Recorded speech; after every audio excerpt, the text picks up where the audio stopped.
Positive Spin, presenting positive, innovative, and solution-oriented news from around the world. On today's program, we'll learn about the UN Sustainable Development Goals, signed onto by all the member countries of the United Nations. And we'll hear from a Brazilian astronaut about his plans to create the world's first ever eco-state in the rainforest. Then, we'll see how the United Nations is installing solar water pumps in Senegal for farmers to adapt to the water scarcity in that country. And we'll experience the annual Topanga Banjo Fiddle Contest and Folk Festival in Southern California. Finally, we'll visit the opening of the exhibit Summer of Love Experience, Art, Fashion, and Rock and Roll at San Francisco's DeYoung Museum. In 2015, during the annual meeting of the UN General Assembly, all the member countries agreed to achieve the Sustainable Goals by 2013. These 17 goals would dramatically change the world for present and future generations. In the following segments, we'll learn about the Sustainable Goals and their impact on humanity.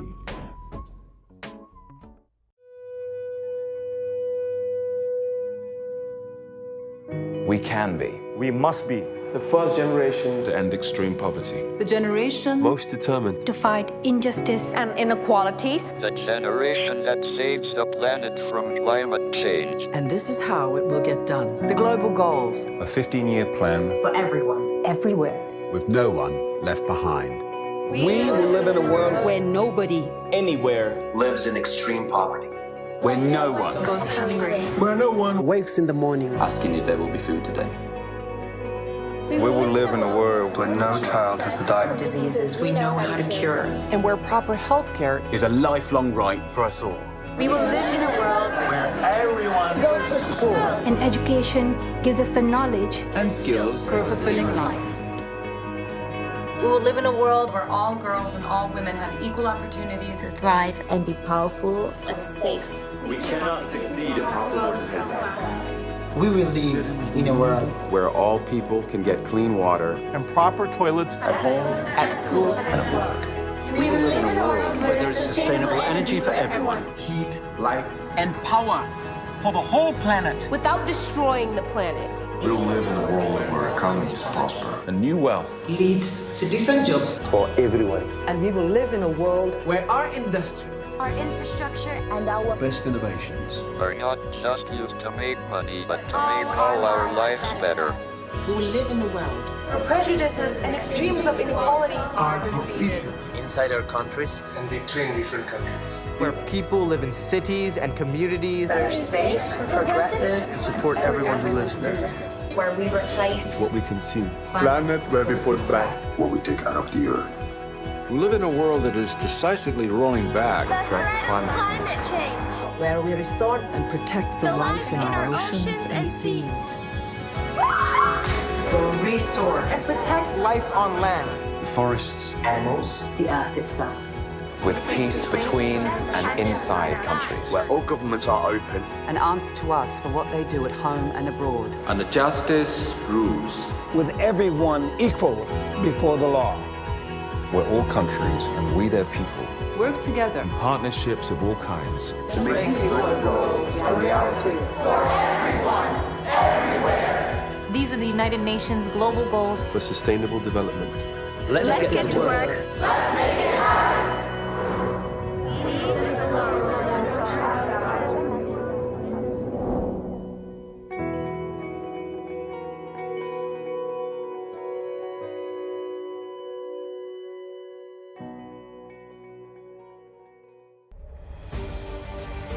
The United Nations General Assembly was the scene of a celebration in 2015, when 193 member countries adopted the Sustainable Development Goals, a unanimous commitment to end poverty, fight inequality, and tackle climate change. We need action from everyone, everywhere. 17 Sustainable Development Goals are our guide. They are a to-do list for people and planet, and the blueprint for success. The SDGs are an agenda to balance human prosperity with protecting the planet. Imagine there's no countries. UNICEF Goodwill Ambassador Shakira asked global leaders to imagine a world where we achieve the goals by 2030. While fellow UNICEF Goodwill Ambassador Angelique Kidjo underscored a focus on Africa and developing countries. But the universal agenda is important to all nations, as leaders from developed countries also pledged to make the goals a reality. Poverty, growing inequality exists in all of our nations, and all of our nations have work to do, and that includes here in the United States. And that's why today I am committing the United States to achieving the Sustainable Development Goals. The Sustainable Development Goals build on the success of another 15-year plan. Created in the year 2000, the Millennium Development Goals sunset at the end of 2015.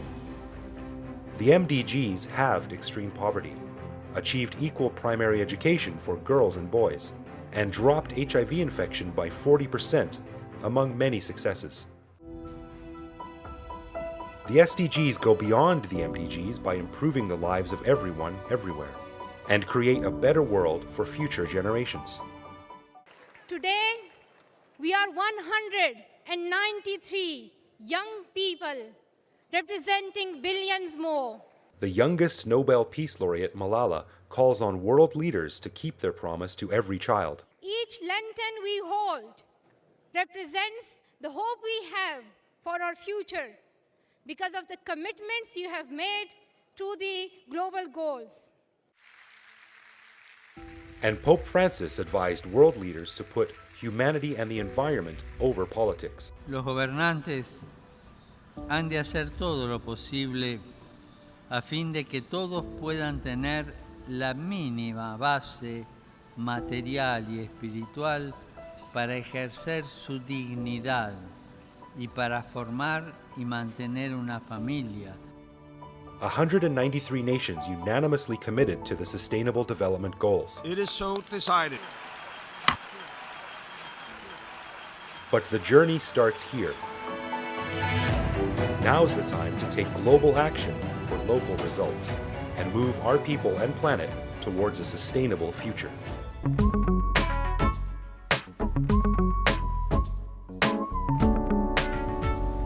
When Brazilian astronaut Marcos Pontes viewed our planet's fragility from space, it set him on a new path to create the world's first environmental utopia in the Amazon rainforest.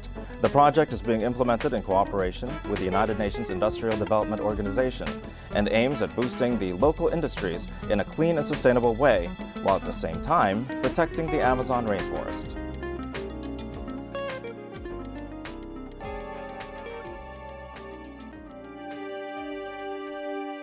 Being in space is something amazing. In 2006, Marcos Pontes was the first Brazilian astronaut to go to outer space. We live there, in that surface, that very thin layer.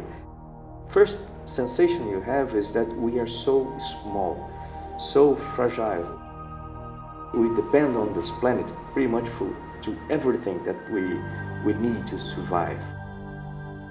Orbiting over Brazil, Marcos was especially touched by the fragility of the Amazon, the world's largest rainforest and a major carbon sink storing greenhouse gases.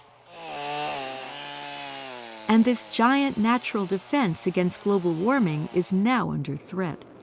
Between 2000 and 2006, Brazil alone lost 60,000 square miles of rainforest.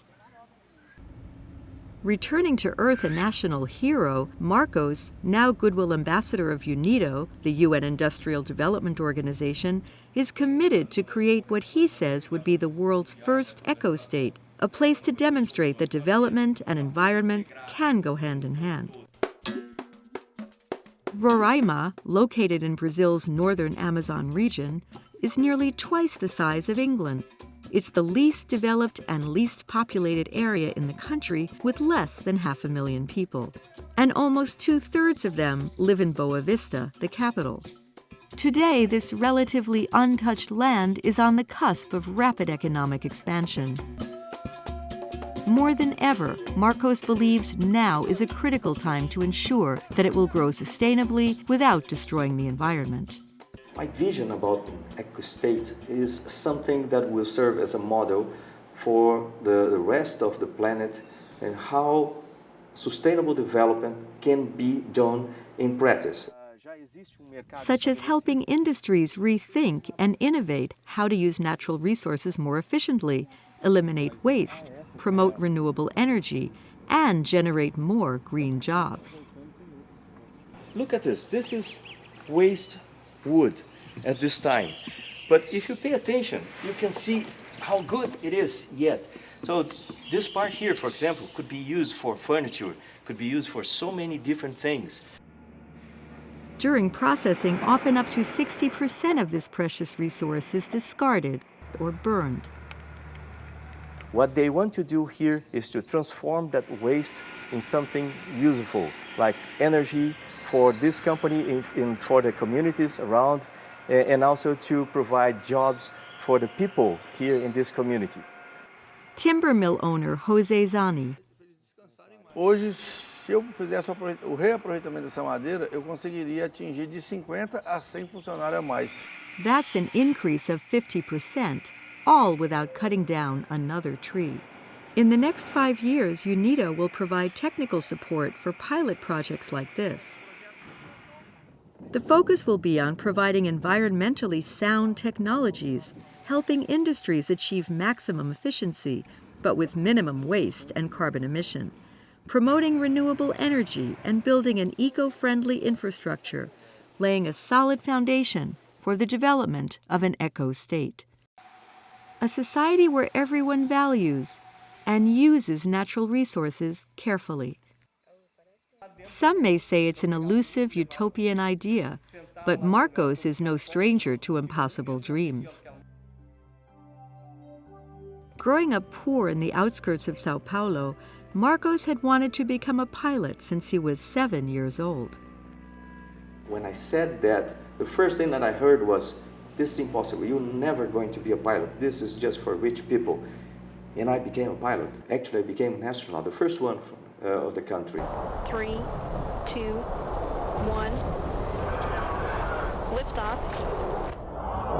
Liftoff of the Soyuz rocket transporting Jeff Williams, Pablo Vinagrada, and Marcus Pontes. I expect that my next flight in cities will not be like scars on the surface of the planet, but beautiful tattoos that will integrate with the nature.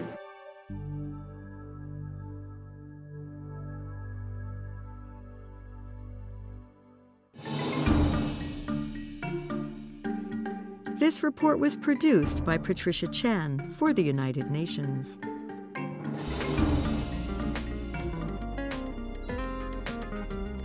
In Senegal, the adoption of a solar-powered water pump was the first in a series of innovations that have successfully helped farmers to adapt to the water scarcity caused by climate change. The UN and other international organizations collaborated in this $30 million initiative.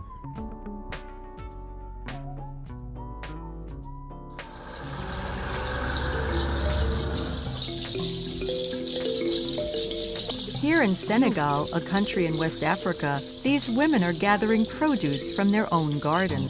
But only a few years ago, they struggled to grow anything at all because of soil degradation and lack of water due to climate change. ndox it jafe woon na lool périmètre bi muy soog a tàmbali dañ daan poli di wëgg di poli mais léegi may nañ ñu xereñ ba nekk pneu solaire yaa ngi ne mooy xëcc ndox mi di ko génnee rek ñuy jël di arroser. Solar energy is used to pump water from the wells, ensuring that the 65 women in this cooperative have a steady supply for irrigation. This is all part of a $30 million investment by the Global Environment Facility and the UN's International Fund for Agricultural Development. Improvements to irrigation systems and water management are underway, and new farming practices have a positive impact on the communities. Avec l'utilisation donc des bonnes pratiques et des techniques aussi adaptées au changement climatique, le projet donc est parvenu à améliorer donc la fertilité des sols, qui a permis aux ménages et aux communautés d'améliorer en matière de santé, en matière aussi d'alimentation. One technique is to diversify production to cope with a change in climate. This provides a more varied diet with less chances of hunger if one crop fails. And with an abundant supply of water, these women are starting a new business: fish farming, a good source of protein and extra income for their families. To make the most of their yields, these women have also learned how to process their own food. Awa says they can earn more and at the same time reduce waste. boobu seet nañ ne yokk na liñ daan def lool ci koom-koom ndax léegi buñ bayaan ba pare légume bi des buñ jaayee li ci jarut ak liñ lekkut mu des day yàqu. With this extra money, farmers can buy livestock and other food supplies. Awa, who was widowed 5 years ago, can now look after the 21 members of her extended family, including 8 children and 8 grandchildren. parce que lépp am nañ ko loo xam ne ci tool bi lañ ko jëlee def ko jëndee ko ay jur daal muy sekki di dem am na ñu ci jënd ay lal buñ tëdd am na ñu jënd armoire pour denc seeni yére loolu yépp am na ci biir. In a nearby village, more suitable crops are helping other farmers like Aja Dao make the most of their limited resources. Here, they can now grow a fast-maturing rice variety that can thrive with less rain. Les techniques et les pratiques, les bonnes pratiques agricoles nous ont sauvés dans ce sens. Maintenant, au lieu de cultiver beaucoup d'hectares, on peut cultiver un peu. Awa and Aja are among the more than 32,000 families who have improved their nutrition, health, and incomes through these changes. And more importantly, they are now better equipped to face an uncertain future and to cope with the challenges of a changing climate.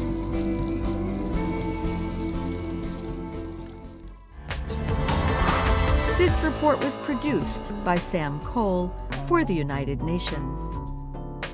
In our next segment, we visit the Topanga Banjo Fiddle Contest, Southern California's favorite bluegrass, old-time music, and folk music festival. During the festival, Positive Spin's host, Bill McCarthy, interviewed Gary Floyd, the festival's president and producer.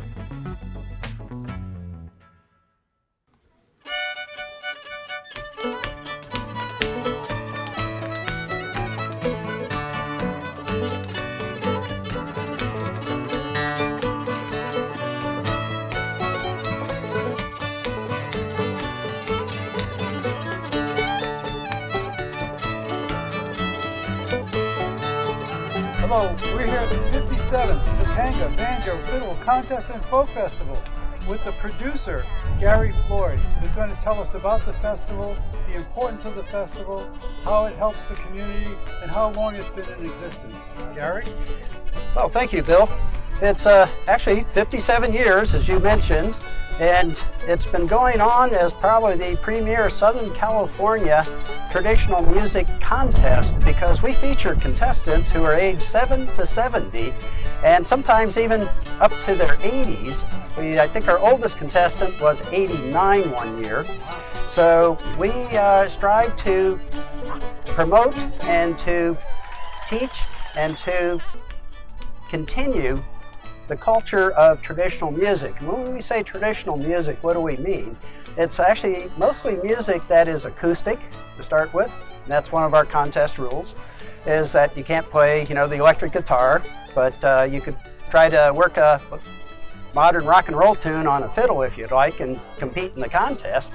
But the idea is that people come, they are learning traditional instruments, and they are picking up things like Bill Monroe songs. A lot of our music that is played here actually predates 1940s. Sometimes it's the 1950s.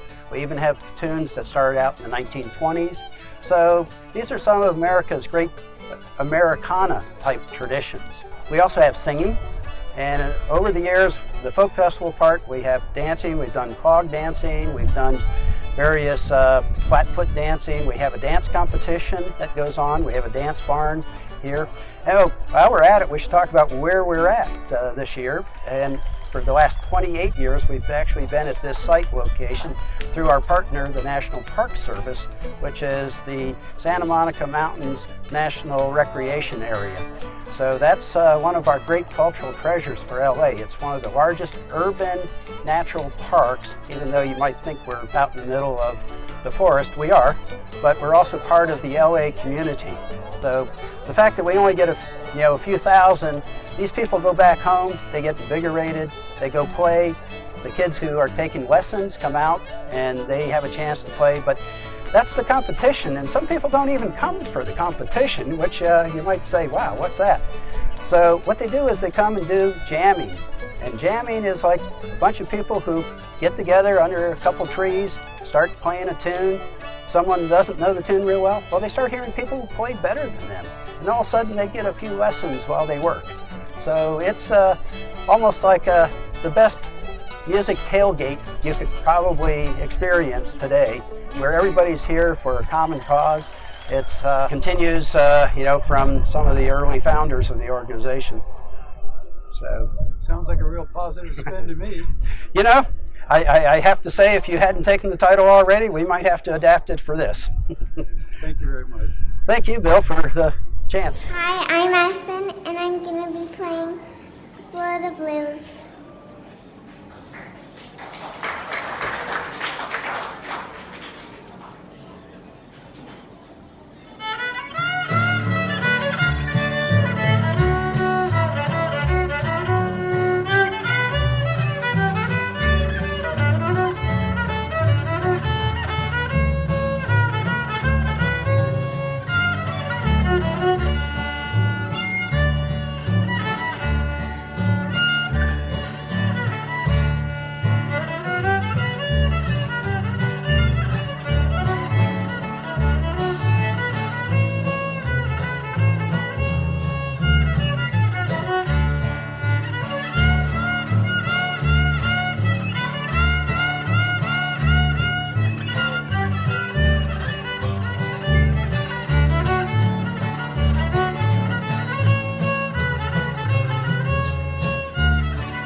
All righty, Aspen Dietrich, thank you so much. In our ongoing series celebrating the 50th anniversary of the Summer of Love, we join Positive Spin correspondent Evan Hirsch from Now Share Love at the opening of the Summer of Love experience at the DeYoung Museum in San Francisco, California. Hi, Bill. Here we are in Golden Gate Park. Oh, you know, that place where the Summer of Love happened 50 years ago. So what an appropriate venue then for the DeYoung Museum to host the Summer of Love experience. We're here to share it with you, so come check it out.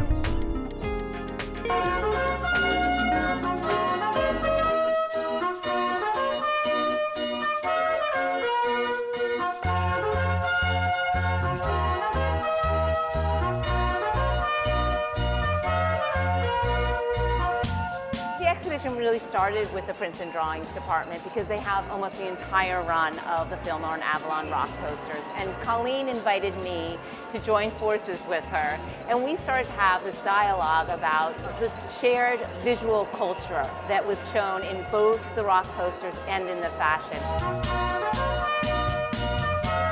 The exhibition in its current state really came about as a result of Max Holein starting at the Fine Arts Museums. Jill D'Alessandro and I pitched our previous exhibition idea to him, I think on his second day of work, and he was really excited about it. And he said, you know, if we're going to do a Summer of Love project here at the museum here in San Francisco, we need to do it big. So he gave us the big exhibition space, and the exhibition blew up in such an amazing way. Rolling Stone came along in November of 1967, so another 50th anniversary, and then I got real busy once I hooked up with them. So it was always a little professional detachment, at the same time an admiration for the fact that young people were causing such a seismic shift in the cultural, the social, the political, the artistic, and the musical landscapes. It was an amazing, amazing achievement. We wore hot pants made out of satin, and it's a pie-in-the-sky applique that I designed. The little jacket is what we called a chubby. And my mother actually, I told my mother how I wanted it to be, and she helped put the thing together. She knit something, and then we put all the blobs of color on it. And I wore that I still wear it. I wear it at Easter with rabbit ears. What was your reaction to having Stanley Mouse, Victor Moscoso, and some of the artists here seeing their stuff on the wall? Oh, it's so exciting. I heard a rumor, though I didn't see it in person, that Moscoso was standing in front of our animated poster wall for like half an hour watching the posters move, and all of the posters in that space are his. You could see the development of the work, and there is a development. We start off quite crude. We're competing against each other, and we're copying each other. We're trying to one-up each other. And collaborating together. We also collaborated together. A lot of museums would not touch it because of the drug thing. Any psychedelic influence in the artwork here? When I would look at a poster on psychedelics that I did, not on psychedelics, I would say to myself, how did I ever do that? Communal living, it was to a certain extent free love and use of drugs and experimentation and tripping and having adventures. All of that was fine, but in the end you do have to pay the rent. Everything was romantic and fun and creative. You could make money doing anything creative. If you wanted to do macrame, if you wanted to crochet, you could make money doing it. So it was a great time. Maybe we'll have a revolution of creativity again. It would be fun. You could go into strangers' kitchens and see all of this. So every place that you went to was like a little museum of yours and the other guy's work. And they were cheap. It was $1. I think so much of what happened in the 60s was all about personal action and group action, and the idea that people can all work together to change the world.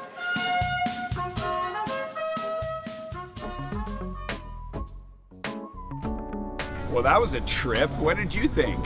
Tune in next month when we give you more coverage from San Francisco and the Summer of Love 50th anniversary celebration. Peace out. Well, that's our show for today. We hope this program has inspired you to take action in your local community to create a better world. I'm Bill McCarthy. I'm Evan Hirsch.